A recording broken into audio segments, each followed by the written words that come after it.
Vamos entender agora melhor o que as literaturas judaicas podem nos ajudar a entender e o que ela nos revela através de Mishpatim, Hukim e Endot. Vamos ver o que é que os sábios podem nos ajudar através das suas literaturas. Então, o que a literatura judaica, minhas irmãs, meus irmãos, realmente revela sobre tais mandamentos? O que é que nós podemos extrair desses mandamentos de forma tão poderosa, de forma, como é que eu posso dizer, tão clara, deixa eu achar uma posição aqui, e tão objetiva, que nos ajuda a entender a profundidade dessas categorias e subdivisões desses mandamentos. Vamos entender mais uma vez que a Torá não é um manual de leis. Os sábios dizem, a literatura rabínica afirma que a Torá, sabe, esse conjunto de leis dividido nessas categorias, ela é um portal, uma porta para o infinito. Os rabinos, especialmente os mais místicos, não confunda, tá, as coisas, pelo amor de Deus, quando eu falo de místico, estou falando de profundidade, de trazer o que está em oculto às claras. Os sábios viram nela, na Torá, muito mais do que regras. Eles dizem e afirmam que a Torá é a ponte entre os céus e a terra, entre o corpo e a alma, e entre o humano e o divino. E é por isso que quando falamos de Mishpatim, Hukim e Endot, estamos entrando em um território delicado, em um território profundo, que vai exigir muito da nossa fé, da nossa razão, do nosso amor e da nossa obediência. Por quê? Porque esse território delicado é o lugar onde a mente humana toca o véu do inefável, onde ele toca a sublimidade determinada e permitida por Deus, aonde ele revela coisas maravilhosas ao seu povo, aos seus eleitos, aos lavados e remidos no sangue do Cordeiro de Cristo. Por isso que o Mishpatim, eles vão dizer que é aonde a razão fica ancorada, sustenta, segura. E por que isso? Os sábios dizem que a categoria Mishpatim, que é juízos, são as leis que, se não tivesse sido escrita, se Deus não tivesse dado ao homem, teria que ser inventadas. Ou seja, são aquelas leis que qualquer sociedade minimamente funcional entende como necessárias para a manutenção da vida e da ordem, como, por exemplo, proibir o assassinato e o roubo. É interessante que uma sabedoria racídica diz assim: mesmo o que parece óbvio precisa ser sagrado. Aquilo que está na cara, aquilo que todo mundo pode contemplar, aquilo que todo mundo pode entender, além de estar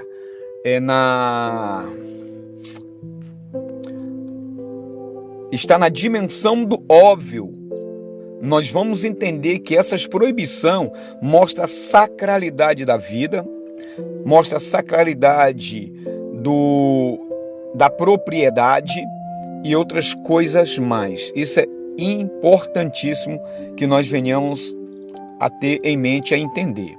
Ou seja, o que é que eu quero dizer com isso? Até que a sua lógica, mesmo que a sua razão entenda, você tem que vivenciar o divino nessa lógica, naquilo que eu compreendo. Não basta saber que matar, que roubar é errado. Tem que sentir lá na espinha, sabe, na coluna, que cada vida, cada situação relacionada à vida do cosmos é sagrada para Deus. Então, o Mishpatim não são apenas, ou não se relaciona apenas com moralidade, mas sim ela é a santificação da razão. Isso é muito interessante. Perceba que os mishpatim, perceba que os mandamentos racionais, à medida que você entende o porquê você precisa obedecê-lo, ele vai santificar a tua razão, ele vai santificar o teu intelecto, ele vai santificar as tuas decisões, porque elas serão pautadas na vontade soberana de Deus. Por isso que os mishpatim não são apenas na área moral, tá?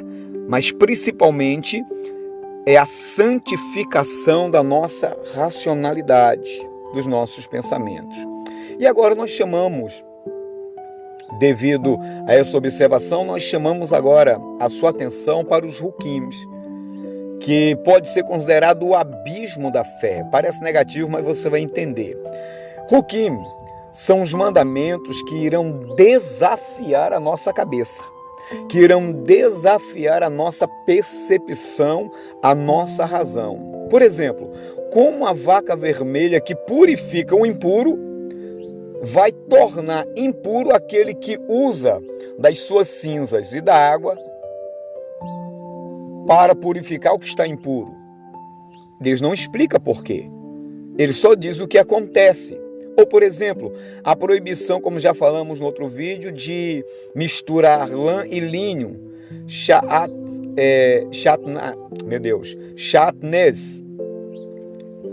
Por que não posso misturar lã e linho?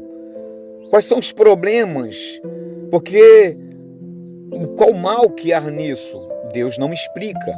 Isso faz com que a nossa cabeça pire, porque nós estamos acostumados a buscarmos entendimento daquilo cujo qual nós pretendemos obedecer. Os hukims quebram essa expectativa. Coisas que você lê e pensa mais ou menos assim, isso não faz sentido, cara, não... Sabe? Por isso que ele dá um nó. Ele realmente dá um nó na nossa cabeça. Por que Deus proíbe comer determinadas carnes? Porque ele não explica, ele só deixa escrito a sua vontade. Isso desafia a nossa cabeça e é por isso que nós podemos chamar isso de o abismo da fé. O hukim é o abismo da fé. E justamente por isso que os sábios vão ver neles uma oportunidade única. E quais são essas, ou essa oportunidade única? Aonde a razão termina, começa o seu amor verdadeiro por Deus. Quem disse isso? Rav Levi Itzhak de Betireshev. É muito interessante essa observação dele. Aonde a razão termina, começa o amor verdadeiro. Por isso que os hukim são considerados pelos sábios o mandamento que você os obedece por amor. É como dançar com alguém de olhos fechados. Não sei se esse exemplo vai facilitar a compreensão. Você não vê, mas você sente, você confia, você dança. Por isso que alguns mestres, alguns sábios, disseram que os hukims são canais mais diretos com o En Sof, com o infinito. É uma conexão, é um mergulho no escuro, nas dimensões celestiais, porque não estão presos à nossa capacidade de entender. Está na capacidade divina. Eu os obedeço porque amo a Deus. Eu os obedeço porque foi Deus que determinou. Eu não preciso entendê-los, eu só preciso obedecê-los. Não sei se esse exemplo vai facilitar, mas são como buracos negros na nossa alma, que suga tudo que você pensa, toda a sua intelectualidade, tudo que você sabia, para que você se lance em algo que você desconhece, porque é algo maior, é mais profundo, é mais espiritual. Aí está a diferença quando nós compreendemos esses mandamentos em Cristo Jesus. Já o Zendot é a memória que nos mantém vivos. É o reviver aquilo que Deus fez e determinou alguns anos atrás. O Endot, eles são mandamentos que nos trazem à memória fatos importantes do agir de Deus, que contam histórias, que transformam o tempo em significado. É algo que Deus faz com que eu vá lá atrás, reproduza aqui na frente e desfrute, pelo menos em parte, da Shekhinah, da presença, da manifestação daquilo que Deus operou naqueles dias. Por exemplo, o Shabat, que é uma festa semanal, é mais do que descanso. Ele é um testemunho que Deus criou o mundo e que no 7º dia descansou. Por exemplo, um outro exemplo é Pêssar, Páscoa. Mais do que a festa, é o reencontro com o milagre da redenção. É o milagre de encontrarmos com Cristo naquela festa. É desfrutarmos do seu corpo, do seu sangue, de tudo aquilo que ele realizou. O tefilim, que são aquela caixinha que se coloca na cabeça e aquela faixa que se enrola no braço esquerdo, que é mais do que um couro na testa ou enrolado no braço. É a lembrança de que a mente e o coração devem servir ao alto, deve servir a Deus. Então Deus usa de coisas materiais, quando necessário, de memórias, de contos de histórias, de festa, de vinho, de pão, de ervas amargas, de comida, de danças, para nos trazer à memória algo que nós precisamos reviver e desfrutarmos mais da presença de Deus. Os sábios dizem que todo judeu é um livro andante de histórias sagradas. Nós somos uma fonte escrita nos nossos corações, como o apóstolo Paulo diz, vocês são a carta escrita de Cristo. Então nós damos testemunhos, nós mergulhamos em um mar profundo e espiritual sem termos ideia e ao mesmo tempo santificamos a nossa razão. Glórias a Deus. Porque esses mandamentos, eles são não só categorias, mas eles são níveis espirituais. Falando ainda do Edut, cada vez que nós cumprimos ele, nós estamos revivendo esses eventos cósmicos.